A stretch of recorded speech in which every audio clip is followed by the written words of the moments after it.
Nuclear তো কোনো প্রভাব, এটার প্রভাব নাই, শূন্য। নিউক্লিয়ার প্রযুক্তিতে একটা বড় ধরনের বৈপ্লবিক পরিবর্তন হয়েছে প্রযুক্তিগত উন্নয়নে।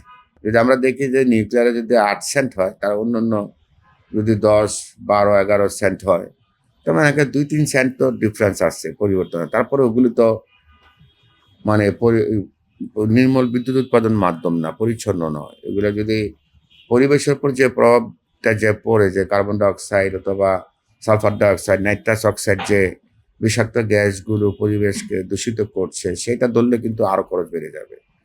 কয়লা বা তেলের মাধ্যমে যদি বিদ্যুৎ উৎপাদন প্রতি ইউনিট বিদ্যুৎ খরচ হতো, কিন্তু নিউক্লিয়ারে তো কোনো প্রভাব, এটার প্রভাব নাই, শূন্য, তাই না? তো এই দিক দিয়ে তো আরো অনেক বড় সুবিধা যে নিউক্লিয়ারের মাধ্যমে পারমাণবিক বিদ্যুৎ উৎপাদন। তো অনেকে বলে যে না, লং, যেহেতু অন্যগুলার তো মাধ্যমে বিদ্যুৎ উৎপাদন তো একটা প্ল্যান্ট 25 বছর চলে, 20-25 বছর পর্যন্ত চালাইতে পারে। নিউক্লিয়ার তো 60 বছর ধরে চলে। 60 বছরের পরও কিন্তু 60 থেকে যদি আপনি আবার রিভিউ করে এটা এক্সটেনশনও করা যায় প্রায় আরো 10, 15, 20 বছর পর্যন্ত। তার মানে এটা 80, 90 পর্যন্ত এটা যাওয়া যেতে পারে। 200-র বেশি সার্ভিস ও ফিচারে লেনদেনের সব বিকাশ অ্যাপে সম্ভব।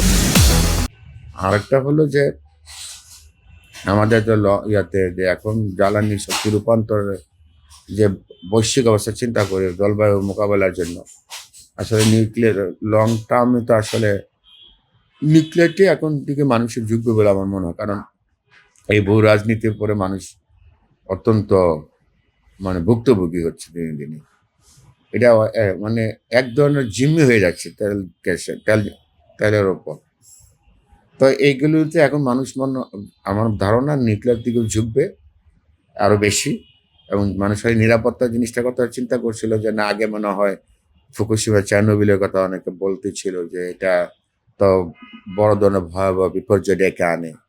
এটা যদি দীর্ঘমেয়াদে পরিবেশ বান্ধব বা সাশ্রয়ী বিদ্যুৎ উৎপাদন হলেও কিন্তু এটা দুর্ঘটনা ঘটায় বড় ধরনের যদি, কিন্তু এগুলির সম্ভাবনা এখন খুবই কম। কারণ প্রযুক্তি এতই উন্নত হয়েছে চেরনোবিল অথবা ফুকুশিমার দুর্ঘটনার তুলনায় এখন এগুলো আর সম্ভাবনা আরো অনেক কম হয়েছে। এবং বলা যায় যে নিউক্লিয়ার প্রযুক্তিতে একটা বড় ধরনের বৈপ্লবিক পরিবর্তন হয়েছে প্রযুক্তিগত উন্নয়নে।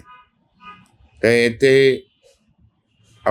আমরা আশ্বস্ত হতে পারছি যে আসলে আশা করা যায় যে আসলে এই ধরনের এখন আধুনিক প্রজন্মের যে রিঅ্যাক্টরগুলো ভবিষ্যতে আসবে আবার নির্মাণ যারা করছে, সেগুলো আগের মতো সেই ভয়াবহতা রূপ ধারণ করবে না।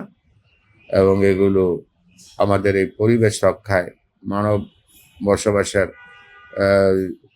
অস্তিত্ব যে হুমকি স্বরূপ হয়েছে, এর থেকে রক্ষায় এটা বিশাল ভূমিকা পালন করবে।